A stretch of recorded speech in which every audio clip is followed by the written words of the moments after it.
Hey, all right, we're live. Hey, everybody, welcome to Game Audio Hour number 18. It's our weekly podcast where we discuss all things game audio, from creative ideas to the latest techniques, project experiences to audio secrets. Here's where you're going to find in-depth coverage and opinions related to game audio. And I'm happy to see that the panel is full yet again. I've missed most of you for too long, and I'm going to go right to Vince because he's been missing the longest. How you doing? Oh man, I'm doing pretty well.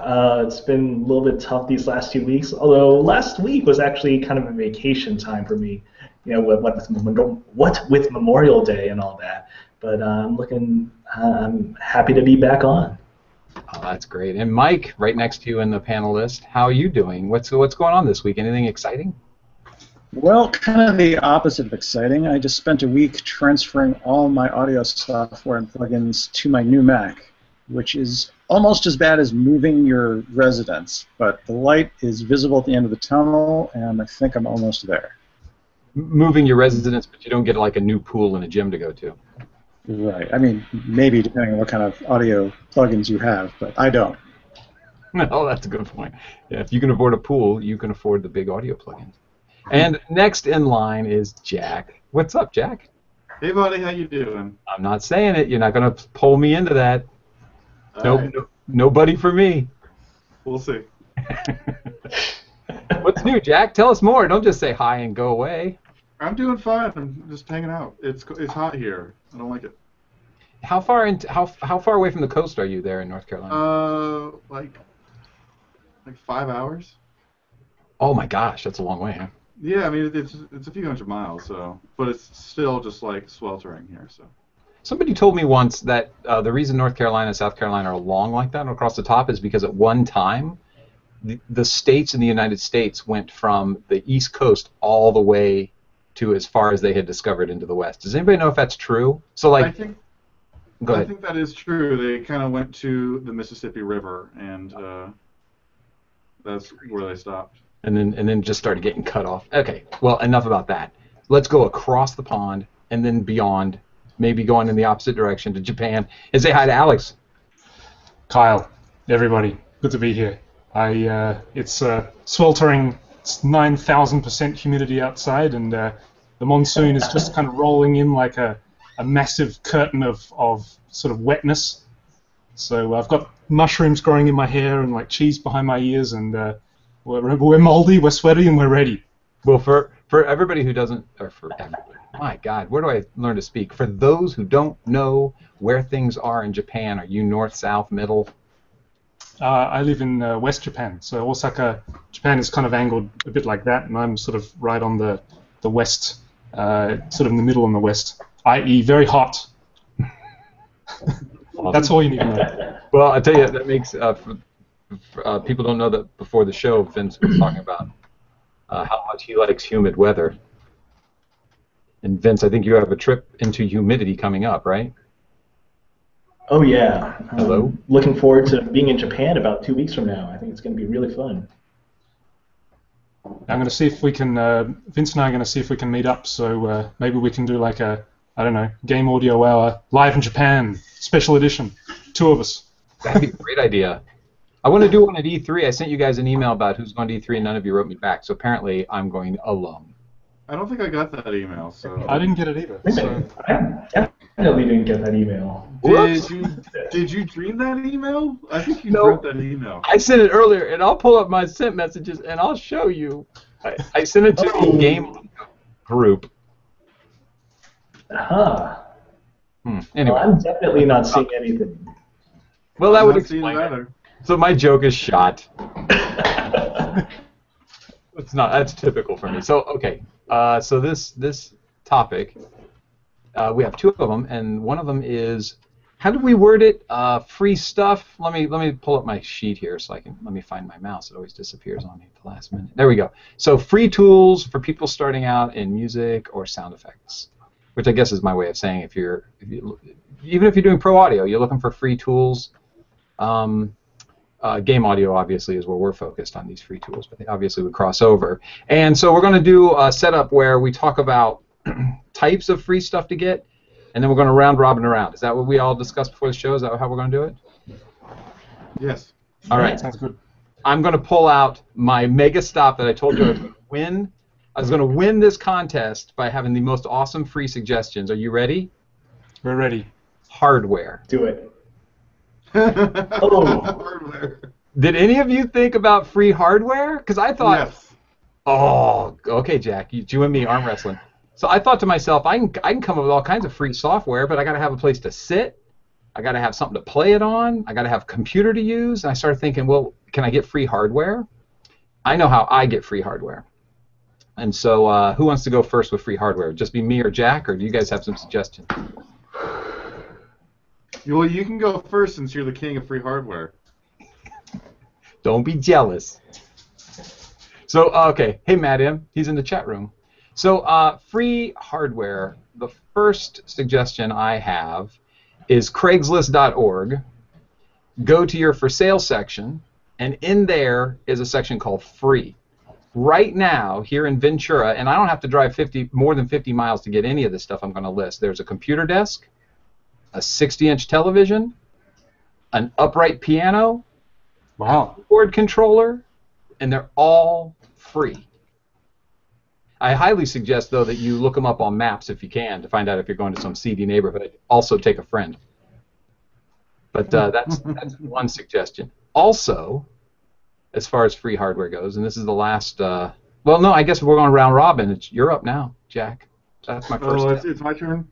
Okay, so free hardware. Looking over here, I'm mostly sound design related. Free hardware would be. I'll give like 2 or 3 small suggestions, like expired penne pasta, an empty jalapeno bucket, and those air balloons that they put in packaging. All of those would be perfect things to record, and they would be source sound effects that are absolutely free. That is a very good point. But how are you going to record them? How would I record them? Yeah. Well, that doesn't matter. So, like, if you have a plugin, if we're talking about free plugins later, like, well, how do you host that plugin? You're obviously going to host it in something that you have to pay for. So you got to come up with a free computer and a free microphone. So, are you going to come up with a free digital audio workstation and a free computer? I've got a free digital audio workstation and a free. We're talking about free tools. We're not talking about free everything. No, this is free everything. This is how to get started with no money. Okay, how to get started in audio with no money is if you're a functioning American middle-class person, you're going to have one of these. Yes, which is a I phone, agree. And this records, and it actually records pretty well.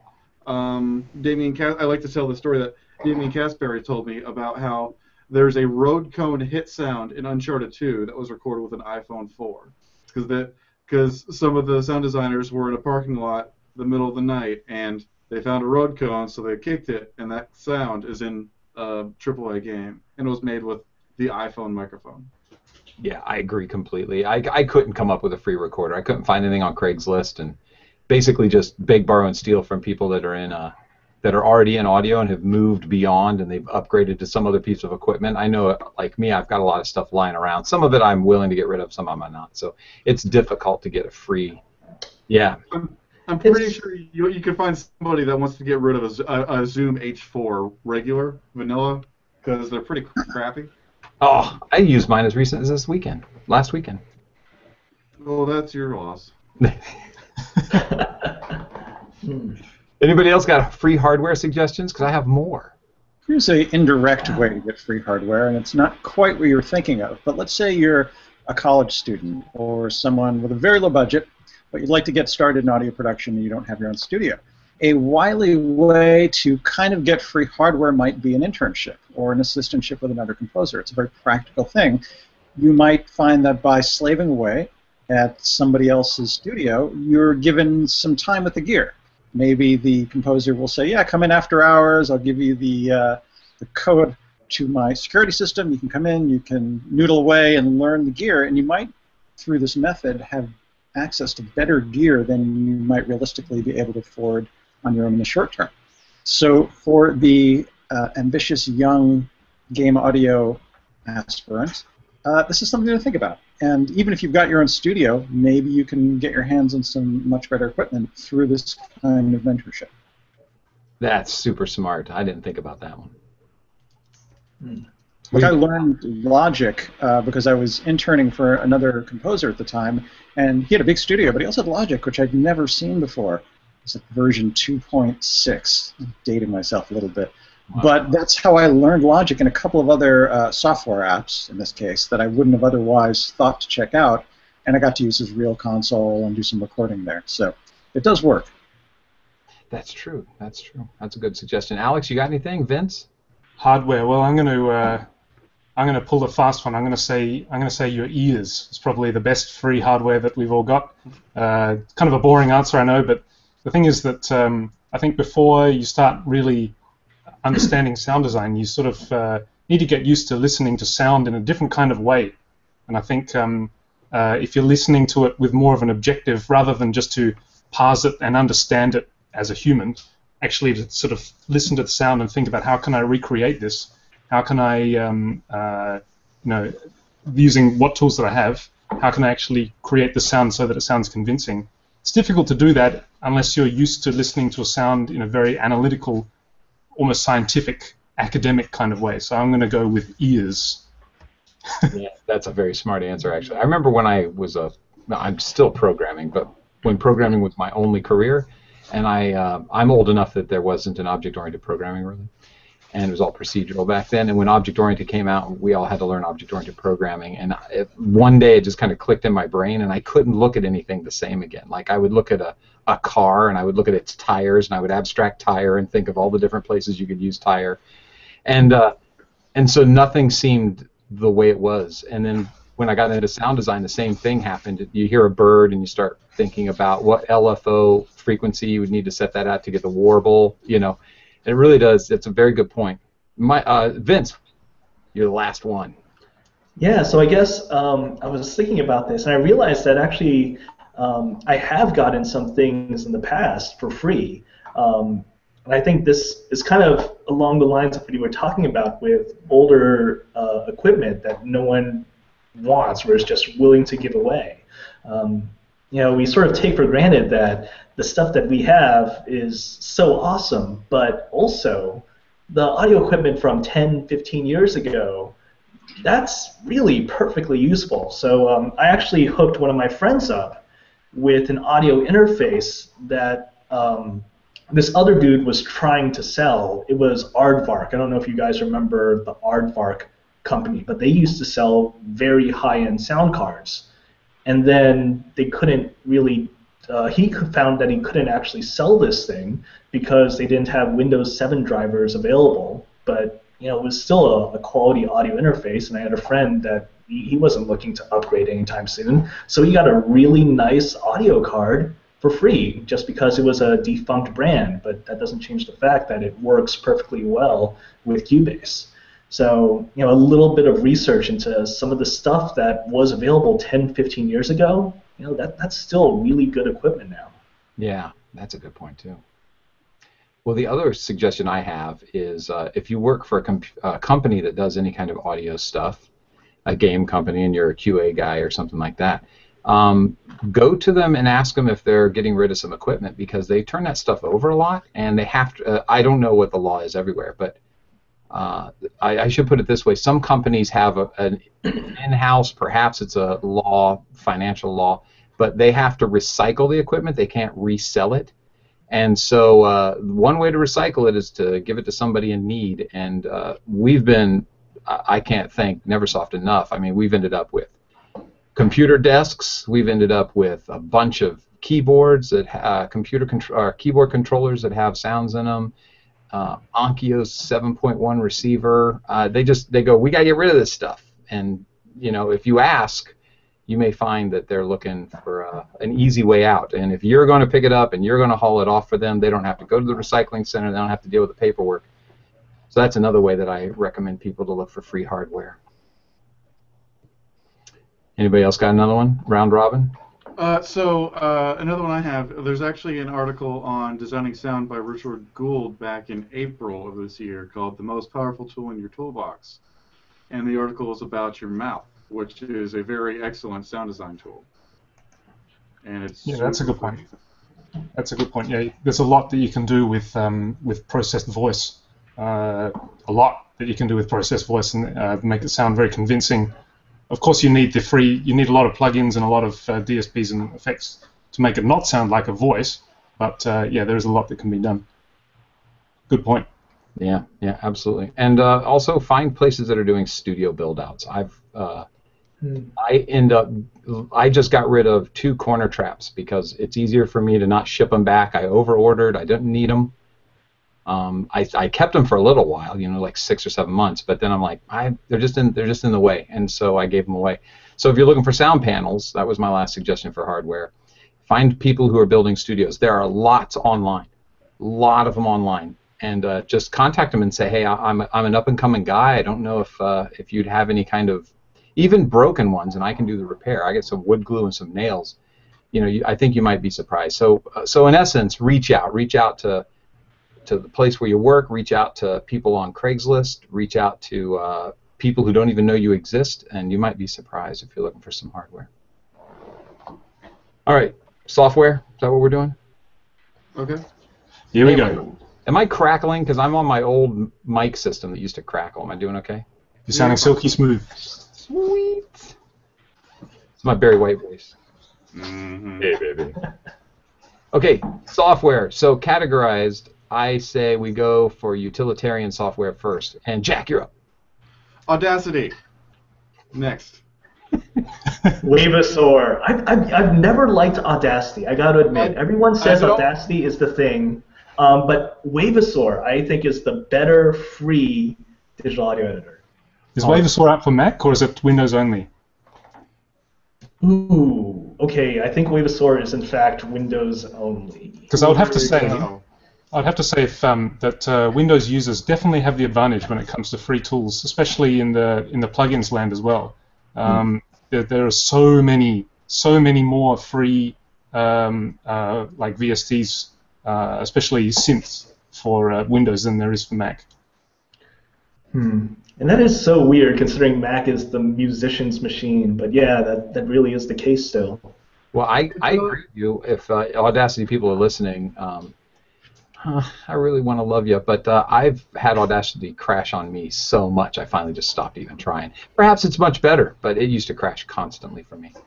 No, so I only use Audacity as a last resort when nothing else has ever worked. But if you're bigger, then you're not necessarily choosing, and so therefore Audacity is certainly better than not using a wave editor. Yeah. Well, for me, Wavosaur is a legit alternative to SoundForge. It doesn't do all the ridiculous, crazy pro stuff, but it does a whole lot. It has some good effects built in. It has a really good spectrum analysis that does not crash, unlike the spectrum analysis in SoundForge 10 sometimes. Yeah, I really like Wavosaur. I think it's a very good audio editor. Mike, I saw you pop up. You got a suggestion? I was going to mention Audacity, just kind of, because that's the one thing that comes to my mind, but I can't think of any other useful utility software that's free. If I can take up a Michael slot, there's this thing called XLD, which I just recently found out about, which is a lossless decoder for OS X, because that's where the cool kids are. And it's free, and you can set it up to where you'll just take a file and drop it onto the icon in the dock, and it will automatically convert to whatever you wanted and make a copy of that file in whatever folder the original was in. And it says OGG, APE, WV, TTA, Apple Lossless, TAC. It's What's that called again? Weird. XLD, Lossless Decoder. They were talking about that on Facebook. I was following that thread, and I didn't even know about it either. That was pretty amazing because you can drop a bunch of batch stuff in there too. Yeah, that's where I found out about it, because Sam Hewitt, he's a composer. He wanted something very specific, and XLD is what does it, and it's super free. So that's a good one. There's another one in the similar vein called Max, which I think is a little bit. I think development has stopped on it now, but it's a similar sort of bulk batch file format converter. and it's not the most intuitive software to use, but it handles pretty much any sound format that you could dream up, and handles them all in a nice sort of batch. So if you have a whole bank of sounds that you want to convert to certain formats, then it's good for that. That one's called Max. Only for the app, I think. Nice. Oh, am I still muted? No, you're fine. Unfortunately.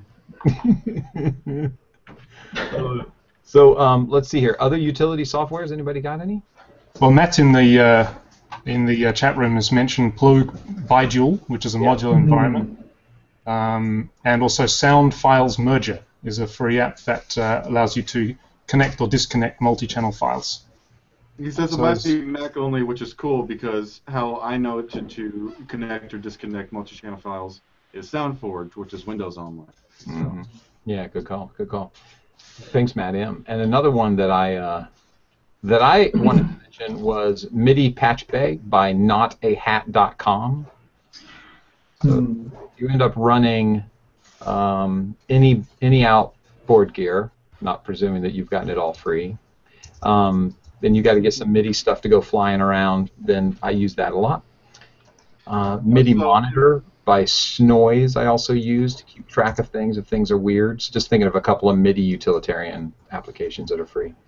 Well, just that reminded me of one I'm using this exact moment so that you can hear me is Soundflower for OS X. Yeah, which Soundflower's can route audio to different weird ways because I'm having to route my webcam into Soundflower and then out of my interface or opposite of that in order to get weird things to work. It's super cool. You know what oh, go ahead. Oh, sorry. One really nice free platform that's just been released, I think last week, is called, it's from a guy called Ju-X, Ju-X.com, and it's called a microDAW. What it is a, if you go to ju-x.com, in the freebie section, it's called the Hosting AU microDAW. It's free, and what it is, it's all it does is hosts AU plugins, AU components. So if you're wanting to, this is really nice if you're like me, if you like doing sound design, and you want to sort of focus down. You don't want your whole DAW there, tempting you to do some songwriting, but actually just your plugin, just to focus on designing or synthesizing sounds. It gives you, it's like I think it's like 3 channels with 3 inserts for effects, which is it's a great way to just focus down on your sound design. So that one just released last week, I think. Oh, that's good. I have to add to that because one of the ones on my list is a application called Rax, R-A-X, Virtual Rack, same thing. I use it constantly. It's by Audiophile Engineering, audiophile-engineering.com, and they don't support it anymore. But it's free if you can find it, and they do up their old support site. And they do invite emails if you're having some trouble, but as it says here, Rax is currently hibernating while we determine its future. I use it all the time because there are VSTs, synths that I just want to have treated like it's a standalone synth, and I create it in a Rax, I save it, I put it on my desktop, I double-click it, it comes up like it's standalone even though it's a plugin. So it's nice to know there's another one out there because I don't know what's going to happen with Rax, but definitely check out Rax if you get a chance. I used to use Rax before I moved over to Vienna Ensemble, and I found it was pretty capable. So as long as it still survives the turnover of the Mac operating systems, I can endorse it. Nice. It's 10.6.8 plus is what they have it listed at, but I use it on Mavericks. So one that I want to make sure that we mention, it can fall under utility. It could also fall under plugin. It could also fall under workstation, but Pure Data is free. Oh, yeah. Absolutely. Yeah. And I mean, I don't use it all the time. I don't use it very often. I don't use it all that much, but it's super cool, and it's super free, and there's a huge community behind it, and you can make some really cool stuff in there. Mm-hmm. Yeah, you can make just a synth in it. You can make some sort of weird utility. You could make God knows what you want to make, but it can do a lot, and it's good suggestion because it's free. I want to take this moment to thank our sponsor, which we don't have yet, but when we do, this is where I would do it. And also, so I'm going to say, because I noticed that we have a lively chat room, but we haven't gotten it quite filled up to the place where I want to see, you know? We've got some awesome people in there, and I really appreciate you guys tuning in. But it dawned on me that perhaps people aren't sure about the chat, because when you hit our live page, the first thing you see is the play button for the YouTube. But right below that video frame is a chat frame. It's in lime green, because that's apparently our colors. And all you do is click on the box and type in a name. If you have any trouble getting your name logged in, just try a new name, because it's on a rather big server, and that name might have been taken. Especially if your name's like Robert Smith, somebody's probably already got that. But you can do tricks, like I put Kyle Johnson together, no spaces, and suddenly I got Kyle Johnson. Once you have that name, use it every time, because it saves it as a cookie on your machine, and it also remembers it on their server. So you'll be able to get in under that name every time. But once you're in, you'll be in the chat room, and we're all just carrying on in there. There's lots of links, fantastic chat room info, saving my butt every show. I appreciate it, guys. And so there's my sponsor break for the chat room. Okay, next thing. Out of utilitarian, unless you guys got some more. Oh wait, I did want to. I did want to mention, since you guys were mentioning Soundflower earlier, Soundflower is of course a Mac thing, but I've been using Jack with some success for most Soundflower type stuff here on PC. Teach me, teach me. Jack gets me so confused. I swear my brain hurts every time I try to use it.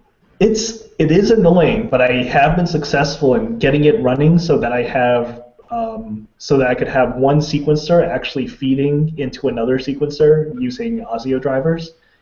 It's possible. Nice. The real annoyance is having to deal with that separate buffer for Jack and separate sampling rate, because it's not going to listen to whatever you set. You have to set that beforehand. But once you get that, I think it's relatively easy to deal with. Jack is pretty cool. If I had to be truthful about what annoys me about it, it's not its functionality. I know it's what it's capable of, and I'm excited about that. It's that it's not as intuitive as I expected it to be, and so I kind of go into it with very minimal brain power, just want to bloop, bloop, bloop, and have it work, and it doesn't. And then I think I can either spend time doing this, or I can switch over to Soundflower and end up switching over. But Soundflower drives me crazy too, because I don't know a single person who's using like Soundflower with the 64 channels and has that working. Everybody I talk to always does it in stereo. Anybody doing the whole, or is it 32 channels or 64? They offer a whole bunch of channels. Anybody using the like max channels for Soundflower? I'm not. Yeah, me either. I don't find anybody who is, because I've actively been searching for somebody to show me how to do it, because I want to do it for the show. I want to be able to take one piece of gear and run it through some channel, another piece of gear through a channel, and because of the Hangouts drivers, it wants to hear a single 2 channels. It doesn't seem to care if it's channel 1 and 2 on my Mo 2, 3 and 4, 5 and 6. It doesn't care. But I can't do 1, 2, 3, 4, 5, 6, so I have to run everything through a mixer if I want to do that, and then run the mixer in on 1 and 2. But I'm sure that in Jack or in Soundflower there would be a chance to use those multi-channel modes and bring in all these different sounds, and then make Hangouts think I'm just giving it channel 1 and 2, but yet I'm feeding a bunch of different channels into this software mixer. I can't make it work. I don't know what I'm doing wrong. All right, but the other thing I was going to mention was the Apple, where is it? It's over here. Apple AU. If you're already on an operating system, Apple gave you a bunch of free plugins. Yeah, they come with GarageBand, don't they? Yeah, or the operating system. Mm. They even have go ahead.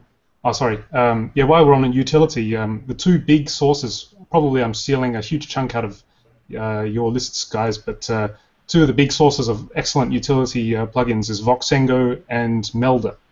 Both of those, you can basically, even Voxengo Span is, even though it's free, it's arguably one of the better and very, very trusted spectrum analyzer plugins. But they've also got ANSPEC, which is a like a 32-band graphic equalizer, as well as a MSED, which is a great one by Voxengo, which will actually split the signal into mid and side, decodes it into mid and side, and then you can put mid-side processing left and right in the middle, and then it re-encodes it at the end of it with 2 of these MSED things for mid-side processing, which is great. And then, of course, Melder's freeware bundle is just unbelievably generous. I mean, there's so much there. A lot of it's multi-band capable as well. If you're wanting to get into splitting up your sound sources into different bands for band selected processing. The analyzer, the EQ, they've got limiters, gates, DSs, chorus, reverbs. Yeah, so Voxengo and Melder is definitely the one-stop place I think I would recommend most people check out if they're looking to get started. I'm bringing that up right now.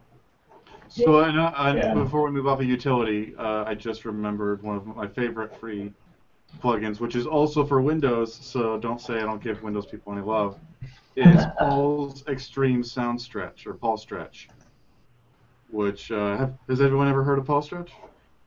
No, sounds dirty. Oh, it's great. So what it does is it can take a sound and like stretch it like a bunch, like a whole bunch, like 50 times.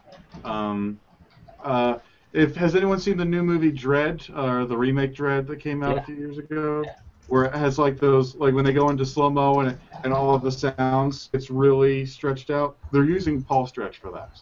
Oh, cool. And there's even like videos of taking Justin Bieber songs, throwing them in Paul Stretch, and like stretching them and then slowing them down a whole bunch, and they sound like the Icelandic band Sigur Rós. Yeah, love them. It does. It sounds beautiful. It's weird. And it does it and doesn't create weird artifacts and stuff. It's not really made to just like slow something down like 100%. It's made for slowing things down like 800%, and it's really cool. If you just Google it, you'll probably easily find the Windows version, but there is an OS X version that's a bit harder to find, but it's out there. I have it and I use it. It's really cool, and everyone should have it. And it's also on Linux, so that's something. Oh, cool. I'm trying to line up my tabs so I can talk about the next thing. Okay, so is that it for utilities? I'm good. Yeah.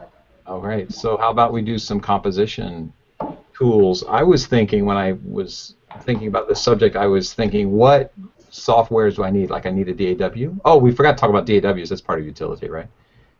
Need a DAW, need a stereo editor, need synths, need mixing plugins, need a sampler. That's the categories I went through in my brain. Hey, what do you guys got for free DAWs? GarageBand? Yeah, definitely. GarageBand. It's Mac, but GarageBand, with a little bit of creativity, it's amazing what you can do in GarageBand. Yeah. What were you saying, Vince? Oh, no. It's I was just remarking that you Mac guys with that free suite. Mike, what do you got for suggestions on free DAWs? I was going to echo the obvious in GarageBand, or as Alex would say, GarageBand. It's surprisingly fully featured. I think when it came out, a lot of Logic users were upset because it seemed like so much functionality had been filtered down to an entry-level software app. But people have recorded entire albums with GarageBand. There are some limitations. I think it does not support multiple tempi in one piece. I could be wrong on that, but I think you pick your temp and you're stuck with it. Maybe it's meter, but there are some limitations like that. But there's a large number of loops that are included with GarageBand and a large number of virtual instruments, and you could do a lot worse than to just dive in as kind of a prelude to getting Logic or one of the more mature DAW packages. That's exactly what I did. So when I started getting into doing whatever the hell I'm doing, I was like, I can't do it on Windows. I need a Mac. So I got a Mac, which had GarageBand, and I also got Logic, but Logic was intimidating to start off with. So I picked up GarageBand first, which was easier to understand and smoother to work with. Another free DAW isn't technically free, but Reaper is fully featured as a trial. Like, I was going to point that out too, actually. Yeah, but it's not, as you were saying, it's not free, but it's a nag screen after 30 days, right?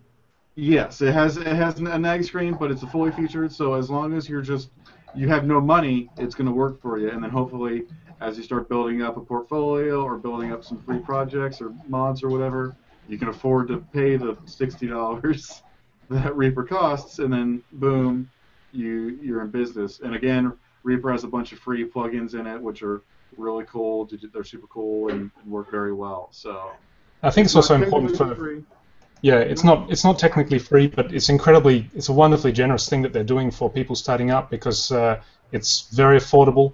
And the other thing that I think people shouldn't misunderstand about Reaper is that it's by no means a sort of, well, I'm just going to use Reaper for a little bit, and then when I get serious, I'm going to step up to Logic or Pro Tools or whatever, or something more serious. I mean, it's very because you use Reaper regularly, don't you, Jack? Even at your caliber. So it's definitely not just a tool for people starting out or anything.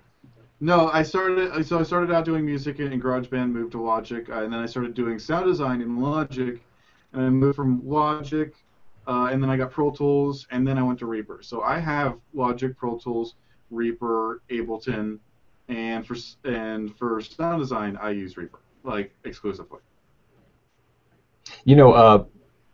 Jacob Purnell, excuse me if I pronounce that incorrectly, was asking in the chat room, he's asked before about what kind of collaboration software is out there for people to collaborate, other than your typical Google Hangouts and Skypes. I imagine he's looking for something that would have real-time audio so that you can play together at the same time, or at least have a buffer that makes up for the time distance. And somebody already mentioned Ohm Studio, and I was on the beta for that for a little while, and that looks like it's going to be something. It's going to come along and be pretty good. It wasn't really what I was looking for, but I don't mean to detract from it because I wasn't collaborating with anybody, so I wasn't really using it to its full potential. But he already knows about that one. What else would you guys use? I mean, I used to collaborate with Ian, who you guys have all met, San Francisco to Santa Barbara, and we did everything via chat. And I think our video was actually AIM or something. I don't remember. I mean, we just ship files back and forth. We didn't really collaborate in the essence of being in the same virtual space at the same time. Do you guys have any suggestions in that area? I have no friends, so I don't have anybody to collaborate with. So whenever I'm making music, it has to be as dark, lonely, desolate, and quiet as possible. So any sort of sunlight or other personality inside my bubble of sadness is unacceptable. But no, so the personality, sunlight. I have tried the collaboration of like taking a Logic project, putting it in Dropbox, and then the other person opened.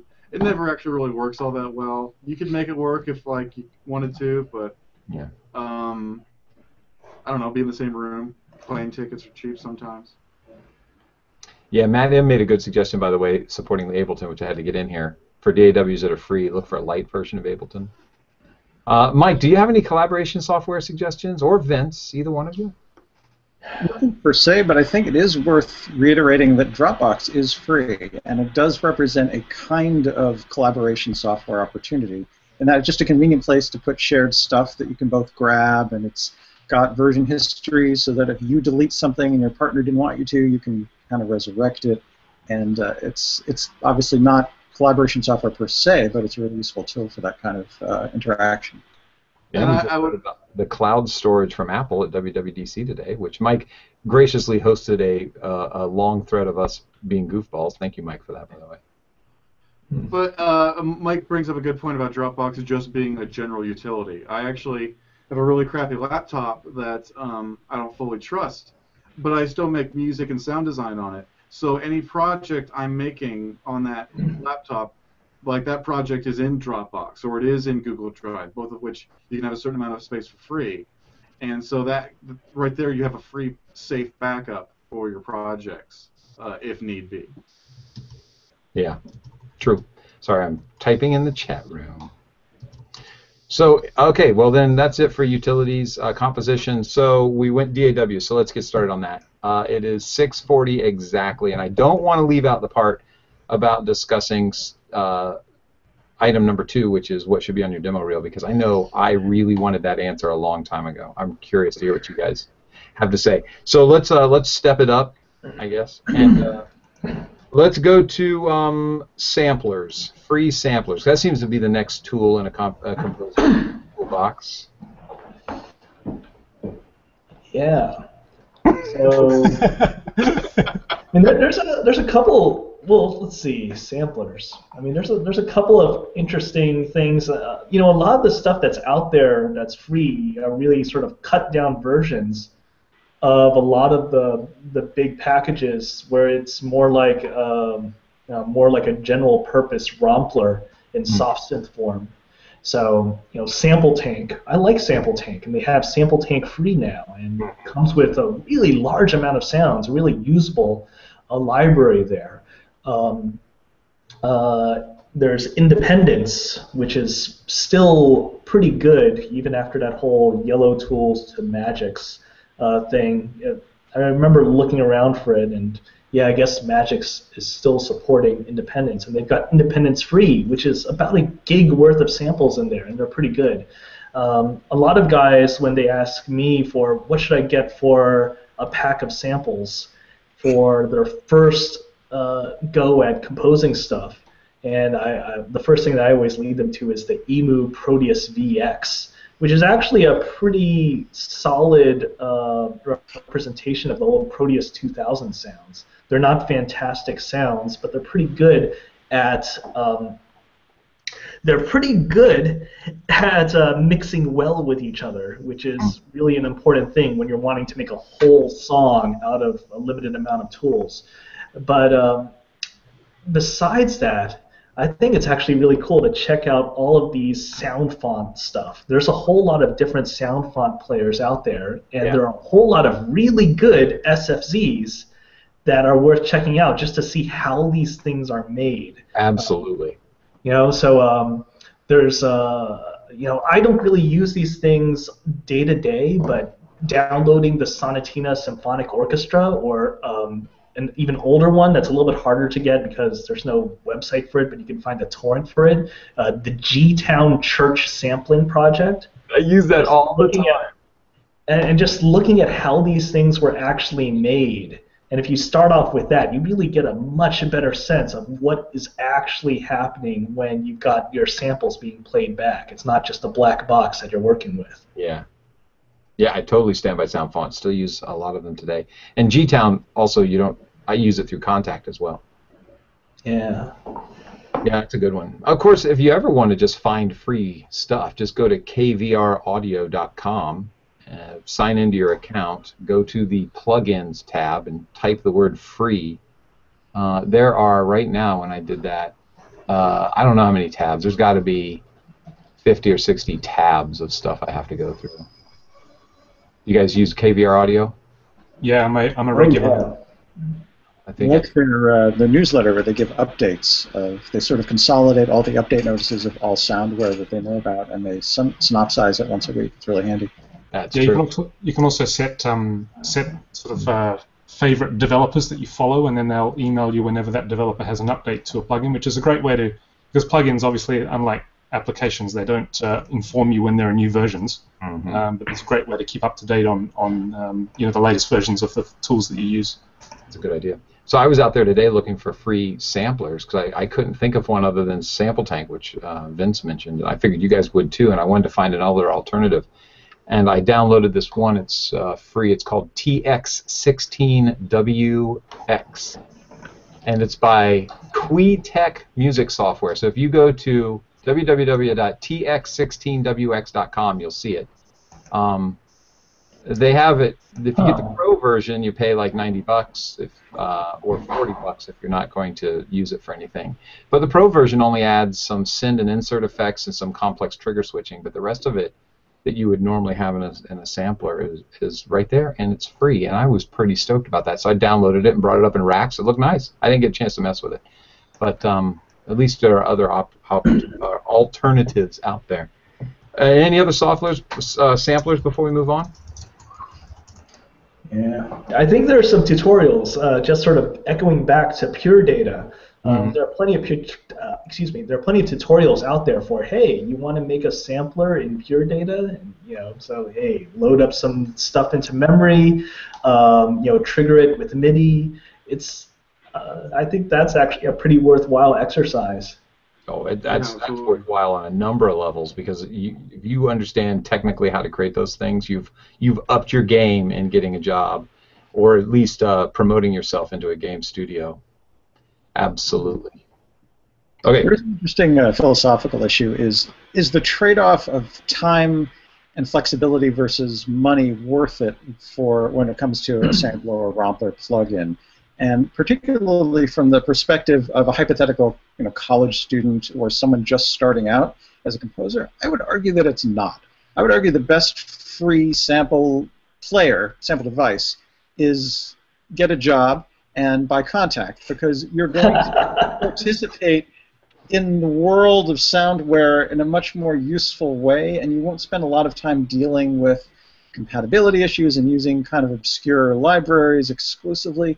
I'm not sure this is a great bang for buck or it's not a great bang for buck trade-off if you are a beginner trying to dip your toes in the water. Now, if you're a technician, if you're a hacker, if you like looking for interesting sounds that are not stock sounding, and then yes, by all means, get all the third-party labors of love sample playback libraries and go hog wild. But I'm not sure it's a great idea for a thrifty beginner. End of soapbox.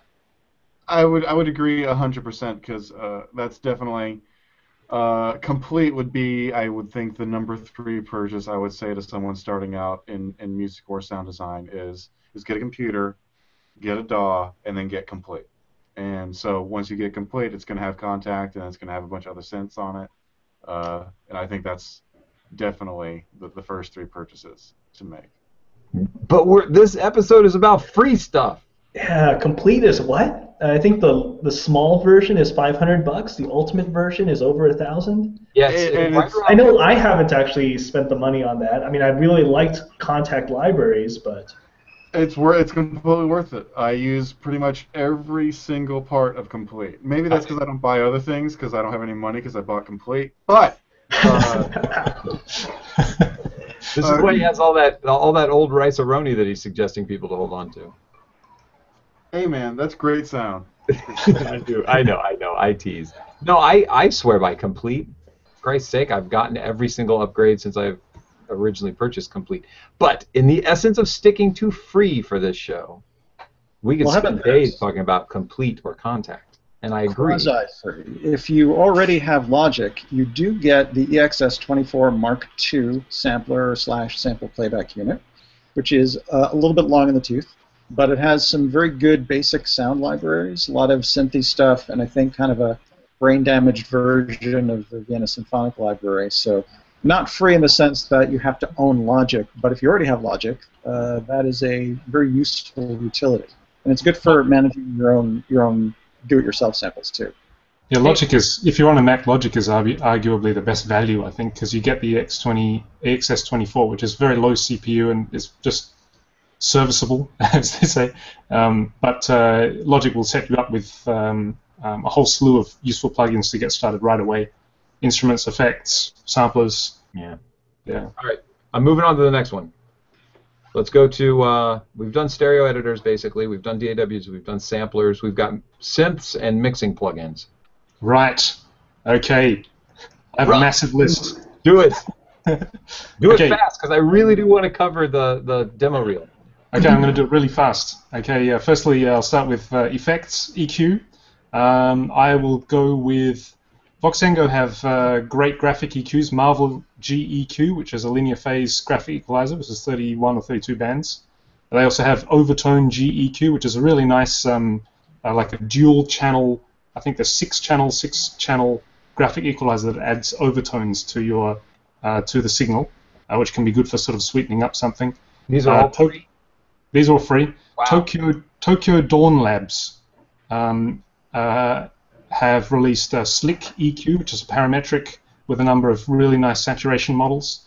Tokyo Dawn Labs also do the Feedback Compressor 2, which is a very good compressor plugin, which is for free. And I haven't finished yet. One of my favorite developers at the moment is Klanghelm, which is just an indie developer in Germany who's doing some excellent stuff. He's got his DC-1A compressor, and he's got his IVGI saturation unit. They're both free, and they're sort of cut-down versions of his larger plugins, which are only like 10 euros or something ridiculous. But they're a great way to just try out to see if a saturator will be useful for what you're doing, or whether a character compressor is useful for what you're doing. Speaking of character compressors, Audio Damage Rough Rider is fantastic like insanely eccentric compressor. The description text about Audio Damage Rough Rider is really hilarious. You should read it. It says something like, the compression police is not going to come around knocking on your door, so just crank that baby up. Just read it. It's good. Wait a moment, I'm not finished yet. We also have, let's see. Oh yes, most of us will know about Camel Audio's Camel Crusher. Yeah. Which is a fantastic saturation distortion sort of nutty compressor unit, which is free. Camel Factory as well. And oh yes, limiters and another character compressor. There's a guy called Vladg, VLADG. If you search for VLADG space sound, you'll get linked to his site where he offers a compressor called the Molot, MOLOT, which is a very fully featured character compressor, and Limiter No.6, which is a lot of people say is very competitive with some of the commercial expensive limiters, which is a limiter, clipper, saturator in one convenient package. Nice. And finally, before I finish, synths, definitely check out YMCK. I know I'm a bit of a YMCK fanboy, but YMCK has 4 synths that they offer for free, and the most fully featured one is called Zebralet, which is a cut-down version of their flagship Dreadnought synthesis battleship, which is called Zebra. If you are interested in trying out synthesizing sound effects for certain genres of games, as opposed to sampling them, Zebralet can get you quite a fair way with doing things like explosion sounds or gun sounds or door sounds, footstep sounds, those kinds of basic meat and potato sounds synthesis. Zebralet can get you there. Nice. Sorry, I'm a bit hungry. I was going to get my my H4 out, record that. Yeah, so there you go. I'm finished. Wow. Well done, sir. Thank you very much. I actually have 4 more that I didn't mention because I didn't want to steal time away from you guys. Well, let's jump to who's next. Let's see. I don't think you mentioned. I think you mentioned a lot of the stuff that I've got. Blue Cat Audio has a couple of freeware plugins that they have for effects processing, but also analysis and monitoring. So they've got a good spectrum analysis. Even though I use Voxengo Span actually a little bit more these days, but I used Blue Cats for a long time before I found that one. Let's see. We've also got there's Audio Spillage and Linplug. Audio Spillage have a drum synth called Mini Spillage, which is nice, which is free. And Linplug do Free Alpha, which is a basic subtractive synthesis. I think it does a bit of wavetable as well, which is really nice. Okay, I'll shut up now. Enough from me. Sorry. Hey, somebody mentioned, Matt M mentioned in the chat room the Alchemy player. I use Alchemy as well, but is the player free and you have to pay for content, or is there free content that comes with the player? I don't really know because I use full-blown Alchemy. There's free content. There's probably 24, 30 presets in it, which I've actually used on tracks before, and they're really cool. Very cool, very cool. Who's next? No one's going to mention the YMCK synth. Oh, I forgot. Well, I'll wait for someone else to go. Yeah. The Magic 8-bit plug, I've used that tons. It's really good. It still works. Sounds exactly like a Nintendo Entertainment Console / Famicom. Super cool. One I wanted to mention that I'm a huge lover of is the original synth. I really love. Would love to get my hands on it. But I'm going to do a screenshot so you can see just how beautiful this thing is. It's called The Hornet. Oh yeah. Look at that beauty. It's so pretty. Anyways, back in the day, there was a synth called a Wasp. Devo uses it a lot, and it's pretty amazing. But get The Hornet because they did a really good job on that free synth. Did I mention OBXD? That sounds OBXD, which is the Oberheim OBX emulator. I think I mentioned that a few episodes ago. Yeah. That's free, and he actually created that simply by going on to KVR Audio, starting a thread saying, what do people want in an OBX emulator? And got a whole bunch of feedback, and then just wrote it and set it loose, and it's really, really, really nice. Very cool. Mike, do you have any suggestions? I don't want to talk over you. Nothing by way of synthesizers. I can mention a few kind of sampled libraries, but... oh, yeah, very much. Well, I was going to mention the G-Town library that someone mentioned earlier, because that was a really cool and very valuable library that I still use today. But it's been mentioned, so I won't. There's another library that's strictly acoustic samples, very well done, and I don't think it's offered anymore. But it was given away for free, and it was called RAW, which was one of those acronyms that's sort of recursive. I think it stood for Raw Audio Waves. Mm-hmm. But what this was a collection of ethnic instrumentation samples, a lot of flutes and recorders and stuff like that, and also some really gnarly, more obscure world instruments like the Britannic bombard and what else was there? There were some, I think there were some bagpipes, and they're really cool stuff.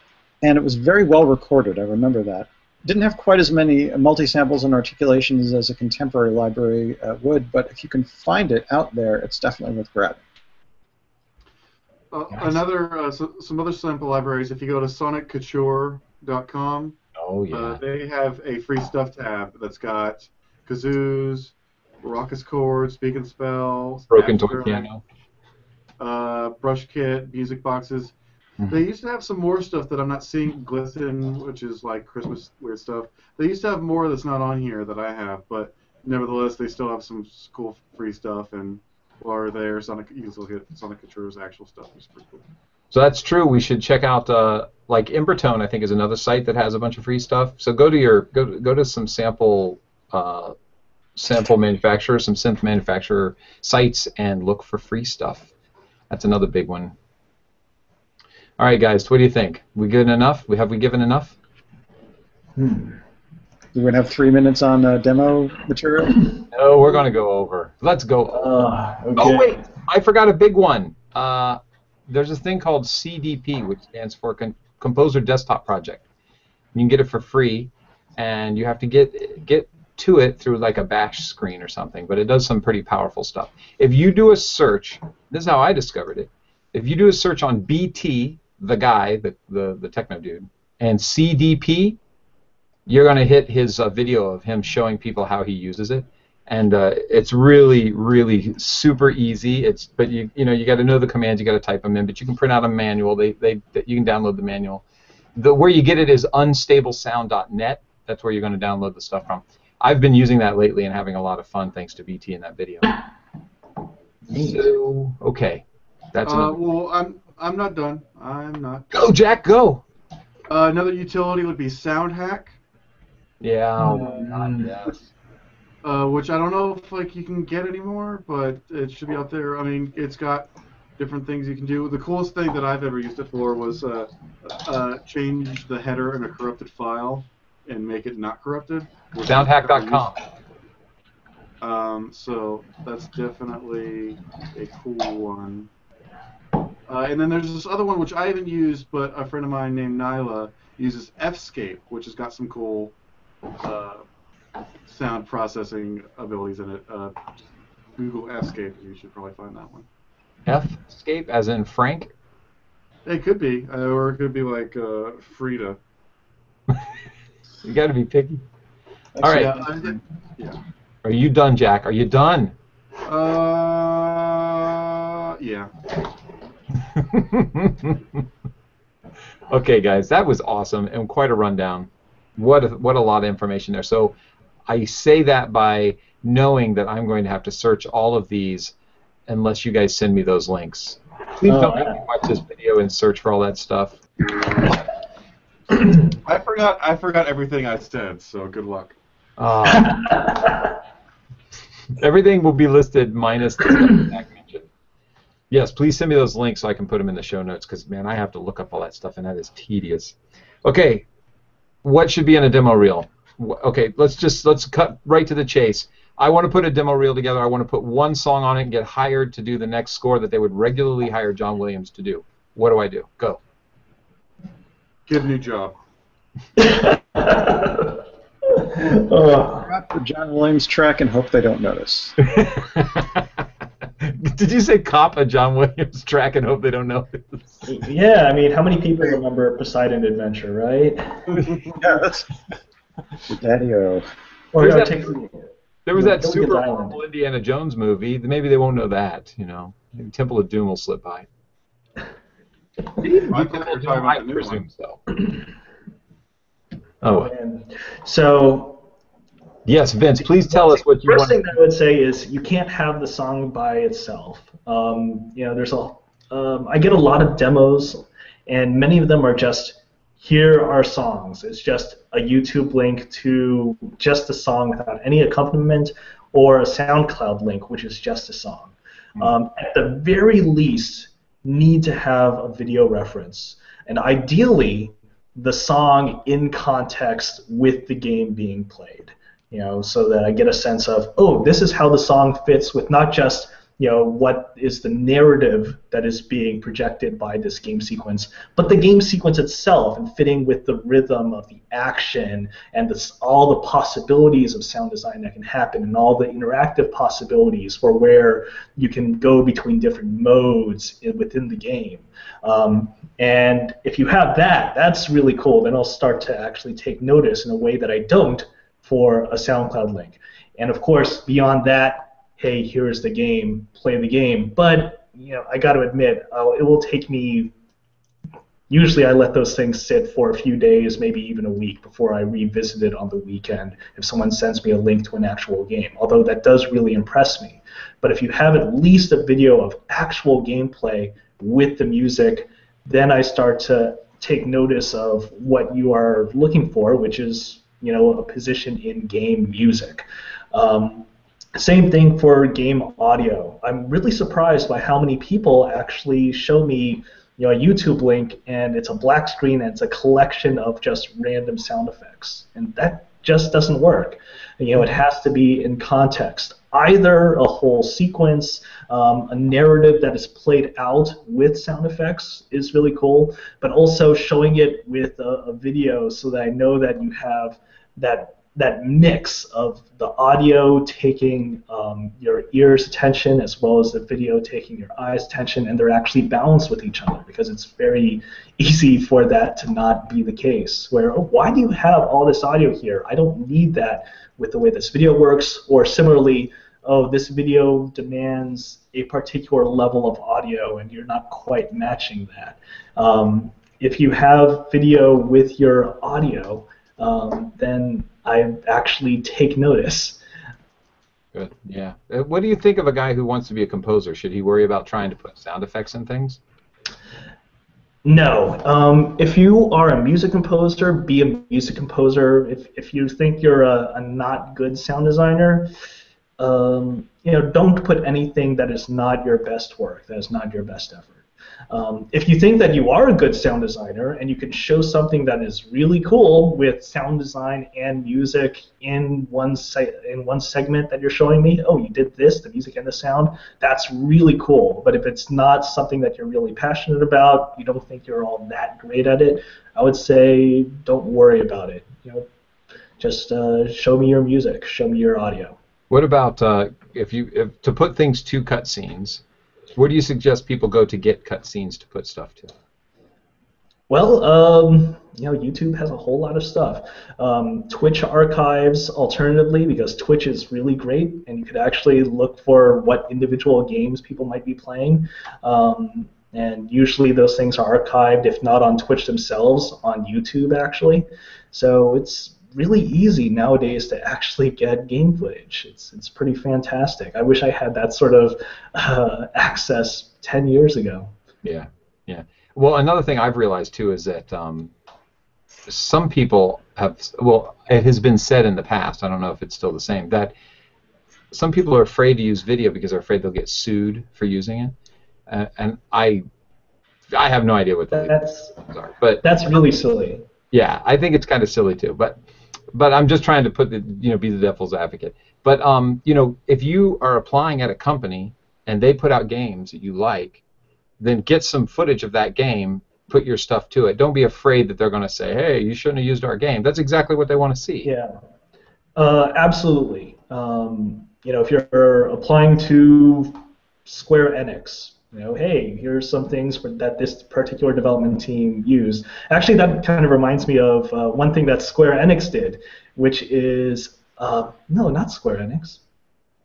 Oh, Konami. So famously, or maybe not so famously, Konami, when they wanted to get a Hollywood composer to actually do the music for their game, they were actually courting him. What they did was they took Harry Gregson Williams' tracks and put them to various sequences and then sent it to Harry Gregson Williams, basically saying, hey, wouldn't it be cool if your music was with our game? So yeah, if you're applying to a particular company, take their stuff, or at least stuff that's very similar to what that company is known for, whether it be first-person shooters or real-time strategy or whatnot, and say, hey, here is some music with this particular game footage, and I think it fits what you are looking for. It's not a great idea to be like, hey, here's some first-person shooter action music that I think is really awesome, and actually, I'm at that game company. We don't quite do that. So it's really kind of surprising that you're asking me to look at this. Yeah. What's some engines that are good for capturing audio, or capturing video, excuse me? Fraps is one, right? Yeah, Fraps is really good. I don't know if that's .com or .net or what it is, but Fraps. Yeah, honestly, one of my favorites is Open Broadcaster software. A lot of guys, sorry, let me just reset my mind. There are various things out there for capturing game software. Some people might not think about using the stuff that's used for commentating and live streaming all this game footage, but it's actually perfectly capable of just doing simple video capture as well. So stuff like Xstream and whatnot, although Xstream is a pay application that you have to subscribe to. I actually use a program called Open Broadcaster Software, which is a free program, and I think a Mac version of that is coming out very soon. And in addition to being able to do live streaming with commentary to things like Twitch TV, Justin, and all that stuff, you can also do a simple video capture as well, and it also supports hardware capture devices. And it's very cool, very robust system of plugins as well that people have developed for. Very cool stuff. Hey, that's a piece of free software that's really useful. Yeah, send me that link too, please. Sure.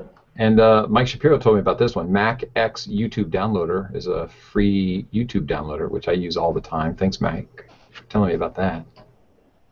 Yeah, there's some really good download tools.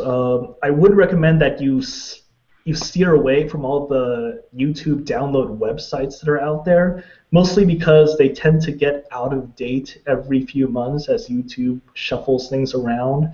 But there are some really good download tools. I use one called JDownloader, which is pretty solid. Works for YouTube as well as some other video sites like Vimeo and things like that. So yeah, it's really easy to download game footage these days.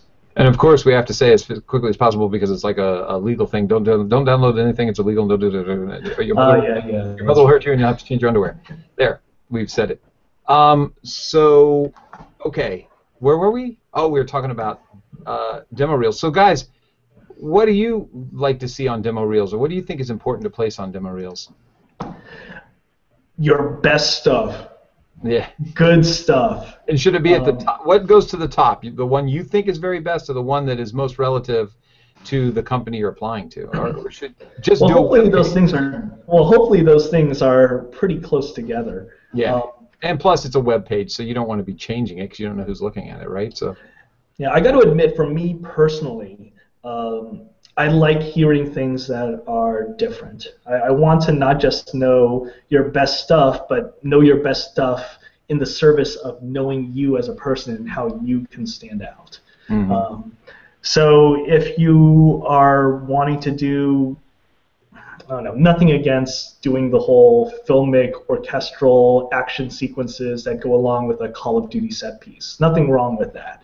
But if it's something a little bit different from that, a little bit off, then I actually take a little bit more notice, I have to say.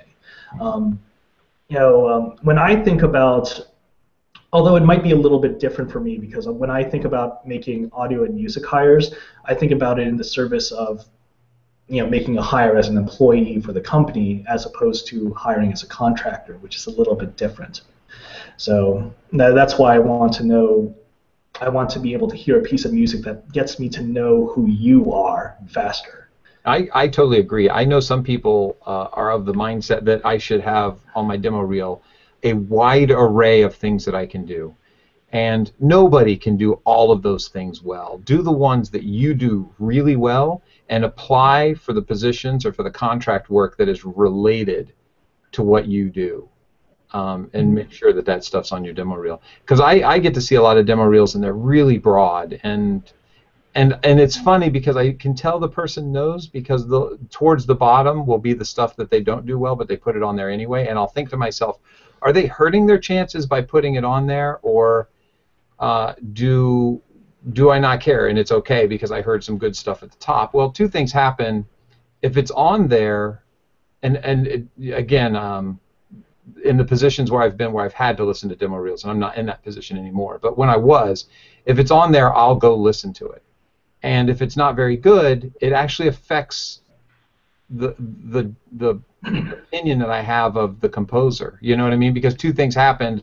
I spent a lot of time listening from top to bottom, and the last things I hear are going to be not your best stuff.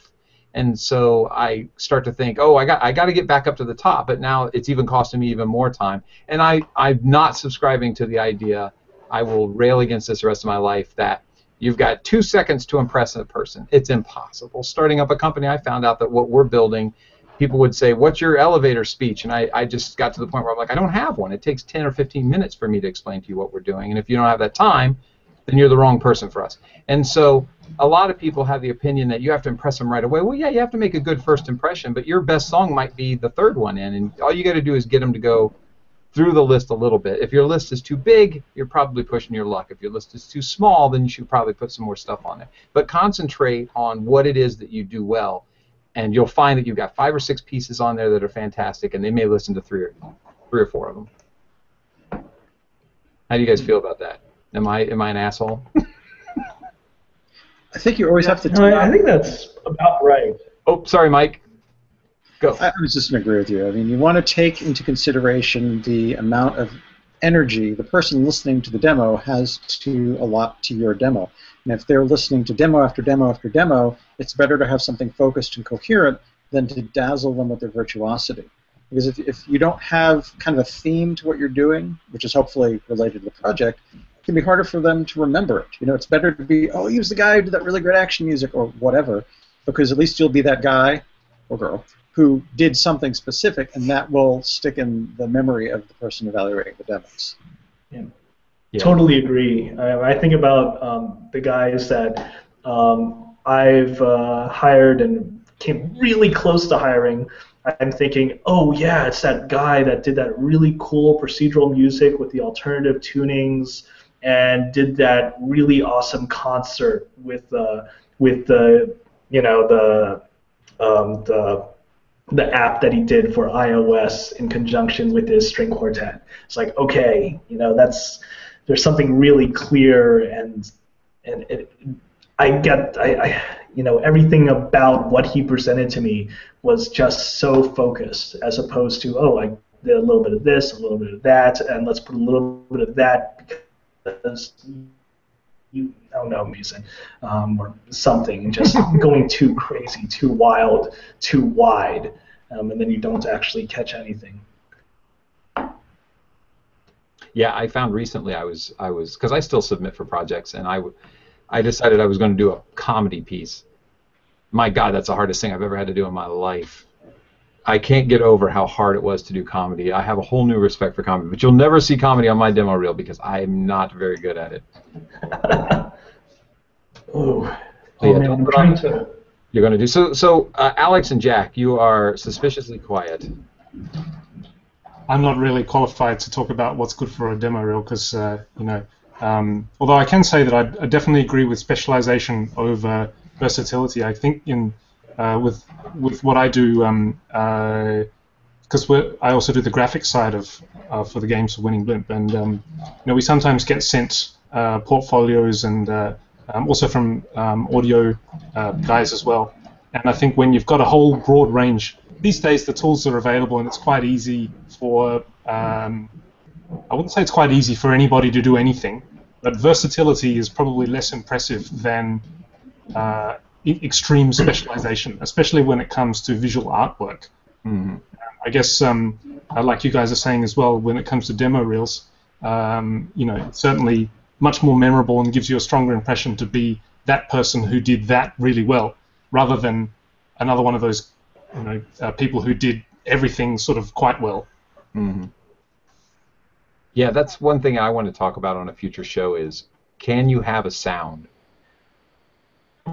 It's yeah, I think you definitely can, especially, let's save that discussion for next time show, but I think, we definitely can. But I think it'll be fun because, there's so much classical music being written.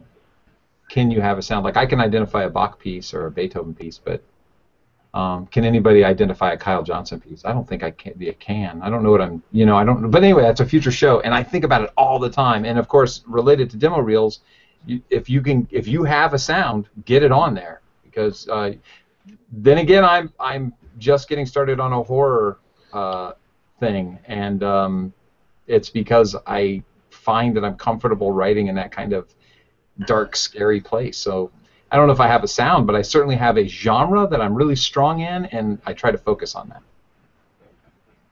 Does that make sense? Mm-hmm. So do that on your demo. Yeah. Jack, say something. We miss your voice. Oh, Vince has something to say. So please go, Vince. Oh, okay. I do have a thing about my favorite demo reel that I've seen was is mine. Actually an audio game. Yours is pretty cool, but no, I remember that, and I'm still looking forward to it, by the way. Anyways, my favorite demo reel that I've seen online is actually an online audio game called Phonopath.com. And it was basically constructed as the demo reel for this audio designer named Kevin Regami, who's doing pretty well these days. He's got his audio design company, but a couple years back he was trying to think of how to actually deliver a demo reel, and he decided to make these sorts of weird audio puzzle games where you would have to listen to a sound and do some sort of audio forensics on it in order to actually unlock a new sound, which is the answer to get you to the next stage, which is a new sound that you check out. It's really, really cool. And he didn't even, it's probably the most memorable demo reel I've ever come across. That's cool. Yeah. I've met Kevin before. He's a nice guy, actually. I met him at Casual Connect last year. Oh, nice. Oh, yeah. What a brilliant way to do a demo. It's funny, for a minute, I didn't mean to laugh in the middle, but all of a sudden the camera went to Mike, and his eyes just got really big. Like, why the hell did the camera go to me? That was funny. I was just filled with horror at that anecdote. I can't tell you. You're like, oh my god, I'm going to say something. No, that was total coincidence. But. Yeah, I know it was. It just totally tickled me. So Jack, now you have to speak. I have nothing to contribute. My demo reel is horrible, and oh, whatever. So I don't hire audio people really. I think all viewers should go and check out the Nova 111 demo and see how horrible Jack's sound design ability are. Well, but as far as like having videos and having it all nice and neat looking, I don't really have any of that. I don't have one big video of like, here's all my sound design and a minute and a half. I have two questions that I think are very important related to this, Jack. First of all, I just got Ambien. That's awesomely fun. Cheers. Who's that? Plates? What was that? I think it was outside my office. Sorry, don't mind the plates. That's hilarious. You're at like a restaurant. So, Ambien's super fun. Thank you for that. I wanted to say. You're welcome. Two things I wanted to mention about demo reels that I thought were really important. I was going to wait till the end. Is secure it. So I got the luxury of hearing my music come back to me under a different name. And that really ticked me off. And we've talked about that in the past. I know in a really early show we've talked about this. So my demo reel is locked down. And what was really interesting is anybody I've sent it to has no problem just finding out what the password is, putting it in, and then listening. I think they understand that there's some plagiarism that happens. And that really pissed me off to get my stuff sent to me. So the other thing I wanted to mention was, how do you handle pieces that you've collaborated on? Do you put them up on your demo reel with this long explanation of I was part of a team and 3 of us got together and wrote this song, or do you just put it up and just say I did it, and if they ask any questions you can say yes, it wasn't me for the whole thing? And does that detract from, do they want to dissect it and say, well, what part did you do? I think I'm very much in the latter camp. Games are collaborative, and so is music, and so is audio. If I'm doing some audio design, I'm definitely not doing it in a bubble. I'm influenced by the visuals that I'm going to be working with, and I'm influenced by everyone else that's saying, hey, you know what, this monster I think he's probably going to sound like this, right? He's going to sound like clomp, clomp, clomp. Okay, cool. Everything is so collaborative in the video game world, and I figure, pop that up there, say, I did the audio for this, and if you want specific questions answered, then that can happen. I agree. I agree completely. And my demo reel has some stuff that I've collaborated on, and I just didn't feel like putting up all that detail. The same thing happens with credits in games. I've gotten credits for games that I've never worked on. Thank you, Moby Games. And I have not gotten credit on a lot of games that I've worked on, and I'm in the credits, and I've not gotten credit on games that I did work on, but I'm not in the credits, because credits are so weird. So you just have to list those things, similarly to the way you would handle your demo reel, also your resume or your LinkedIn. Just list the stuff that you worked on, and if they need more information, of course, you need to corroborate that information. That it? Are we done?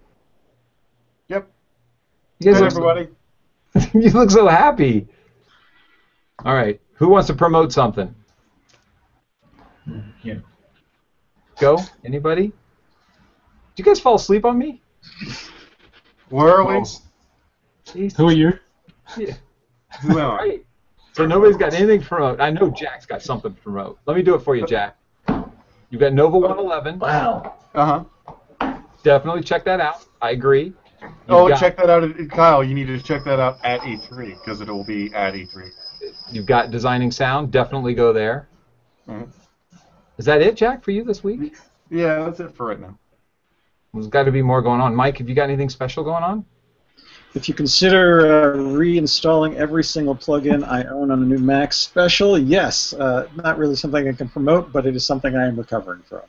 That's the second time you brought it up. This must be a nightmare. It was a trauma, yeah, but I'm almost done. I'm so sorry, dude.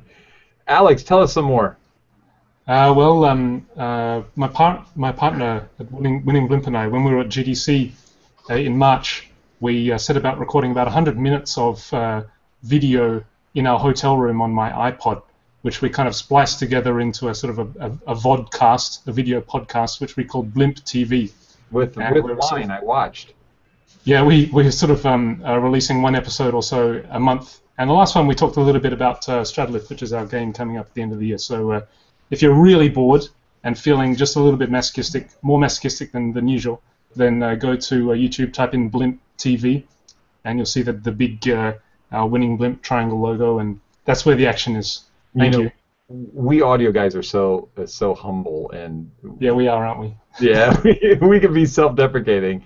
No, there's great stuff coming out of Winning Blimp. Great stuff that Jack's working on. Of course, Mike always does amazing stuff, and Vince as well. So Vince, please tell us. I know, Vince, by the way, I remember a couple of shows ago that you said that we were going to have the exclusive on something, and then I saw some things go through Twitter.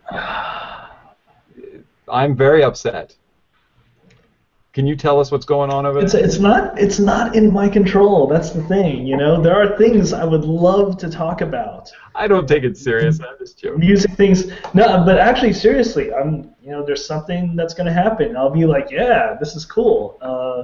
unfortunately, I gotta wait a little bit longer. No problem. But Right now, the only thing that's on the horizon for me that I can talk about is, hey, I guess I'll be talking about interactive music composition in Scotland in a few weeks. So, yeah, I'll probably try to put up a recording of that because it should be fun. I got confused. Are you flying there? Are you doing it like via Skype? No, I am flying to Scotland. I'm going to be going to Japan next week, and then 2 weeks after that, I'm flying from Japan to Scotland, and I'm going to be talking about interactive game music. Have you ever been to Scotland before? I've never been to Europe. Oh, wow. That's awesome, man. You're going to have a blast. This will be interesting. Well, I'll throw pointers what I could help if there's anything I could suggest. There's people who spend more time there than me, but I'll throw you some pointers in an email. Yeah, I'm a Scotch drinker, so just let that direct some of your advice. Yeah. So I'm going to E3 next week. I sent a thing out on Game Audio Hour, said who's going to E3, and only one person responded. So find me and I'll buy you a drink, because now just I have to buy one for one rather than 40 people. But anybody else going to E3? Yep. So we're getting together, right? Dinner, drinks, both? Maybe. I mean, I'm probably going to be there the first day, but after that is when I leave. I leave for Japan in the middle of E3. Oh my God. Well, we'll make sure to find you then on that first day. All right. No Alex, no Jack, no E3. Too far away. Too far away.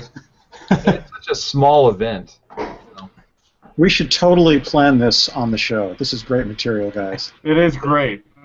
I'm riveted right now. Hey, it's better than you guys sleeping through my questions. I'm just trying to find something, fill some air with some words. We don't need to fill air. We're already 27 minutes out of air. You're the one, Jack, who says, let the show go longer. It's also 10:30 here, so. Okay. So then I am hanging up. So, by the way, somebody said parties for E3. Eventbrite.com is where I'm seeing most of the parties get listed. I'm signing up for everything, whether I'll go or not. So if you want to find parties, there's some Facebook groups, E3 parties. Just search out for like E3 stuff on Facebook. Drink ups. Look for that on Facebook, and you'll see people who are planning things. But I think it's Eventbrite is the website. I don't know off the top of my head. Yeah, that's about right. And a lot of these parties are relatively easy to get into. Just make sure you've got an Eventbrite login and register for the party, and they'll probably just ask you for a business card that corroborates with the name that you gave them, and then boom, you're into a party. Yeah. Only one that I see, and maybe I just wasn't paying attention, but only one that I see had like some scanner code that I have to take with me. So. Yeah, there you go. Parties E3. See everybody next week. I'm hanging up. Goodbye. Woo! Stopping.